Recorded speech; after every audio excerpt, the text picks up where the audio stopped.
that Quaxley and Sprigatito evolved first. Honestly, if they were going to do that, then they needed to be consistent and make all three Pokemon go through that level of growth, rather than make Fuecoco just stick out the longest for no real reason. Unless they're going to do like a thing where Florgato and Quaxwell start progressively getting better, and then the moment Fuecoco evolves into Crocolore, it gets worse, much like the Turtwig and Grotto situation. Only difference is that it picks back up and then finishes off as Skeledirge. That's like the only way I can see this realistically working, if they decide to go that route. But that's very far in the future.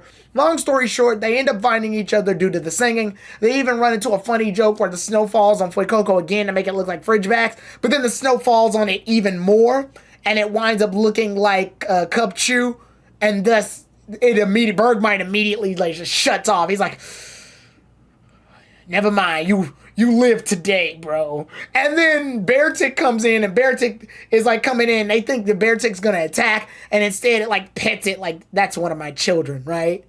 And Roy's like, yeah. And then he takes a selfie. It's nice. It's a nice level of a development for Roy, just to get in touch with the Pokemon. Is a good development for Fuecoco and Roy, and it's a nice little like feel-good episode if you need some proper Roy development. I think it does good for him. It does justice. Can't really complain. I mean, it's one of those episodes where it's like nothing's really happening, but it's happening. I'm going to go ahead and just give it a solid 7. I'll give it a 7. I think it deserves a 7. It's fine. It's harmless. It's very...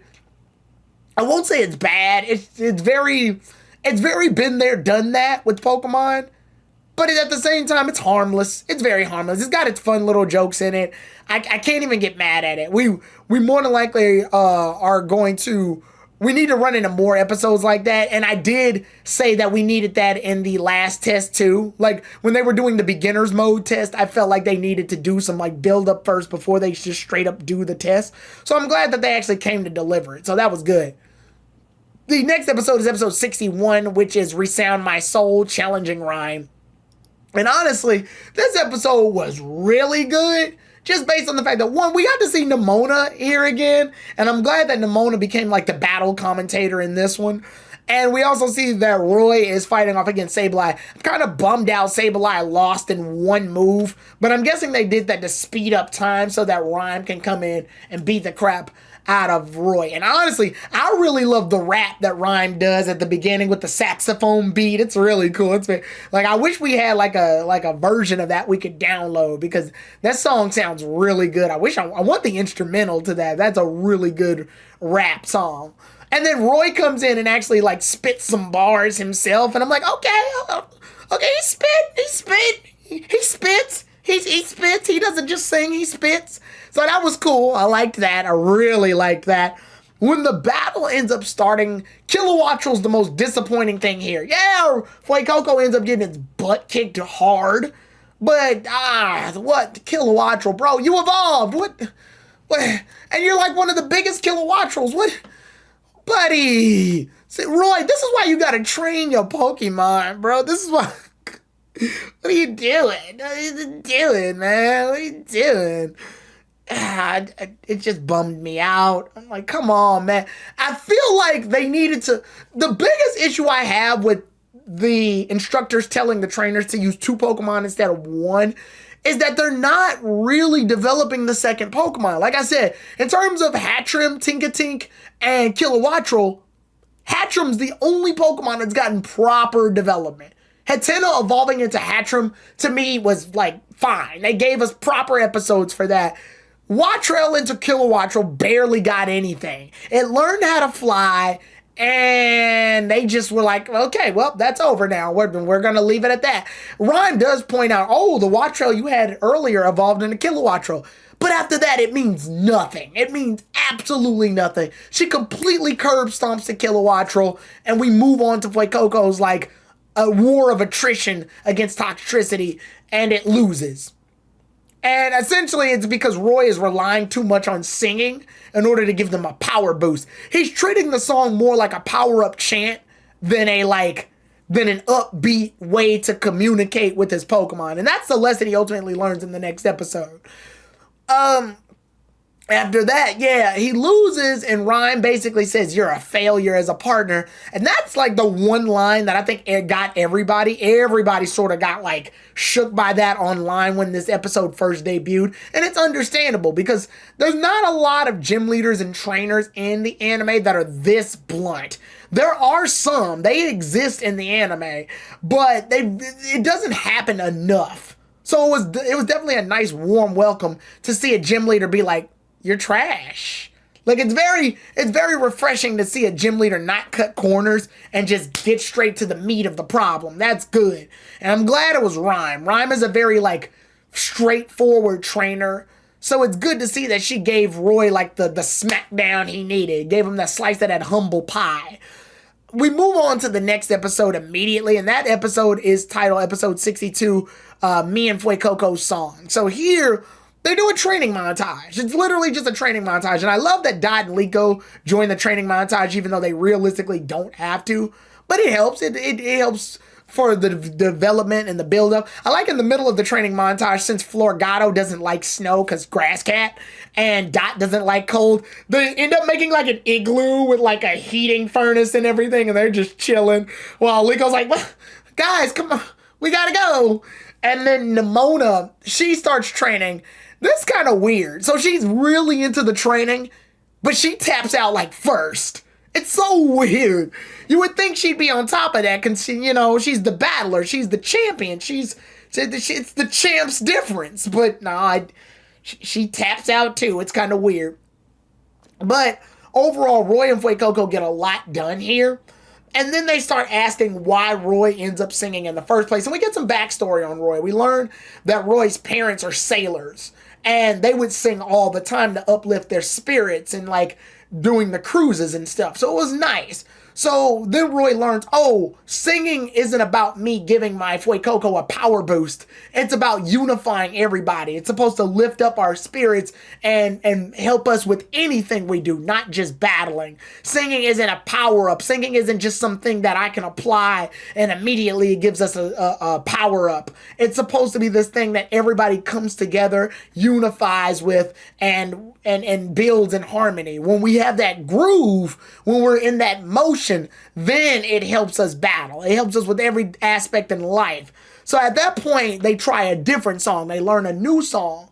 They learn a new song that works more towards their movements because the chant was good for giving them the boost that they needed, but the new song that they learned helps get them into the groove. I almost like to imagine that the song they're having now was like a chant song, that the go, wait, go, whoa, go. Go, or yeah, I like to imagine that was supposed to be like the power up song to build attack power. This song is like, hey.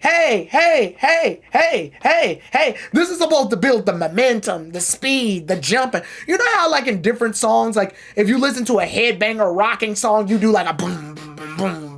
Boom. Meanwhile, if you hear like a drum and bass song, it's like boom, boom, boom, boom, boom. Your body moves faster, right? When in the rock song, you were like boom, boom, boom.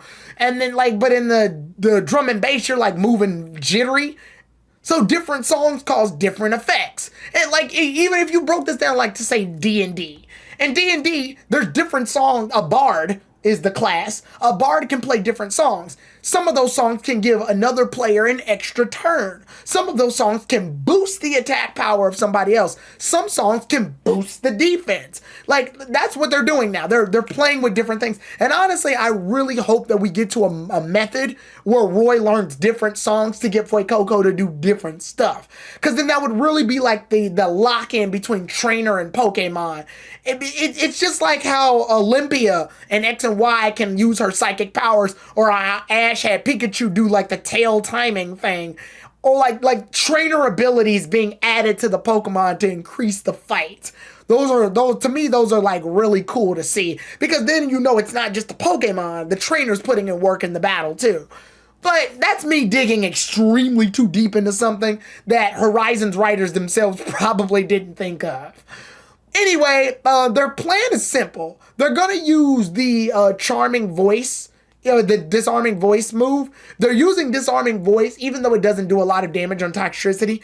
They're doing it because it hits in multiple different areas. Stomping Tantrum is like way too predictable. Like when he uses it, he can just dodge it or knock it out with Overdrive. And if they try to use Flamethrower or Flame Charge, Toxtricity puts them right in range for them to get hit. So neither of those moves work. However, using the disarming voice multiple times in different areas, it like comes in on all different places and stuff. It like bounces around everywhere. So they move, hit, move, hit, move, hit. The point is that they're like jumping all over the place, and then eventually they can use Stomping Tantrum, boom, quadruple damage because it's poison electricity, and then it falls. That's the whole point. They end up using the terrestrialization to turn into a fire type, and then the flamethrower comes in when they're at close range, causes a huge explosion, knocks out Toxtricity. Legitimately good battle. Like, I can't even get mad at it. I think it was a really well use of Fuecoco and Roy's dancing and singing talents. And it brought everybody together. Everybody liked the song. Everybody had a good time. Rhyme gave Roy a second chance, which I don't know if gym leaders can do that, but she went ahead and did it and made it a 1v1, which sucks for Kilowattrel, but it's good for Roy and Fuecoco. But I'm going to need Kilowattrel to get some serious development. Otherwise, this thing just sort of exists at this point. Yeah, because I think out of all the Pokemon, the secondary Pokemon, I think Kilowattrel was being treated like the worst. They just sort of evolved it and then just said, whatever, let it go. It served as a scout in order to help find Fuecoco earlier in the episode 60, but outside of that, it's done practically nothing. Realistically, I think it ruined that setup. So, if I were to rank episode 61, I would give that an 8, probably a 9. I would give it an 8 or a 9 out of 10. If I were to rank episode 62, I'm definitely going to give it a solid 8. Just because, unfortunately, Kilowattrel didn't perform in this episode. So it feels like Kilowattrel just got knocked out of the series. Or knocked out of this arc. Like, it never mattered in the first place. So, unfortunately, it just got booted out. But it does do justice for Roy. And honestly, this whole Minerva arc has done good for Roy.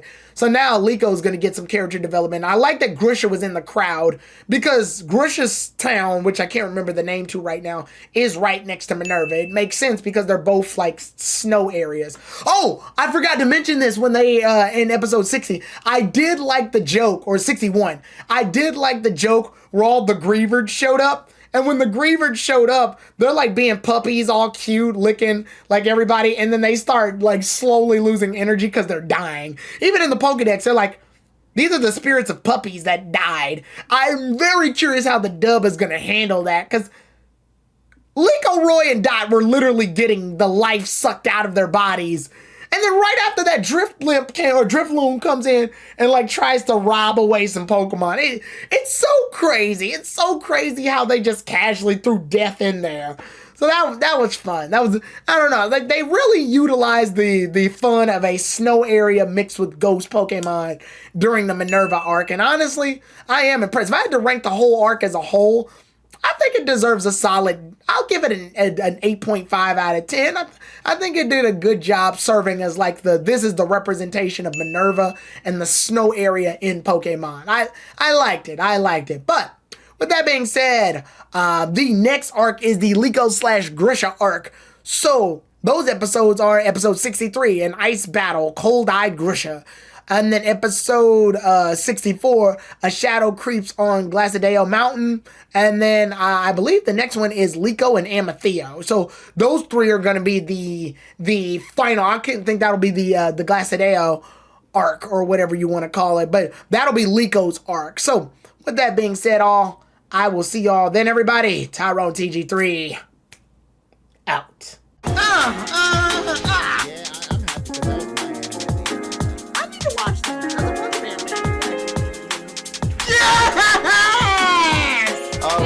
Yeah, we can't make it. Yeah, we're not Sonic. We're not. Come in with blue eyes. I got something for your blue eyes, boy.